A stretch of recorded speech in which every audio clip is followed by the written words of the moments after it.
হযরত ওমর রাদিয়াল্লাহু তাআলা আনহু এর জামানায় একজন গায়ক ছিল। সে গান গেয়ে জীবিকা উপার্জন করত। এক সময় সে বিরুদ্ধ হয়ে গেলে তার গলার সুর নষ্ট হয়ে যায়, যার কারণে সে খুবই অভাবে পড়ে যায়। একদিন ক্ষুধার্ত অবস্থায় জান্নাতুল বাকিতে বসে বলল, হে আল্লাহ, এক সময় আমার গলায় সুর ছিল, মানুষ আমার গান শুনতো, এখান থেকেই আমার রোজগারের ব্যবস্থা হতো। আজকে আমার গলায় সুরও নাই, রোজগারও নাই।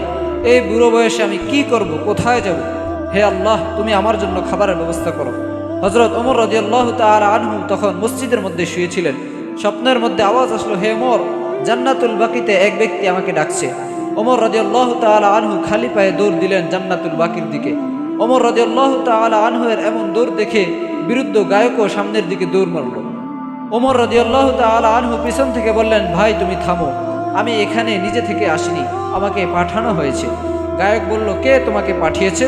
ওমর রাদিয়াল্লাহু তাআলা আনহু বললেন, যাকে তুমি এতক্ষণ ডাকছো সেই আমাকে পাঠিয়েছে। সেই বুড়ো বলল, হে আল্লাহ, আমি সারাটা জীবন তোমার নাফরমানি করছি, তবুও তুমি তোমার বান্দাকে এত ভালোবাসো?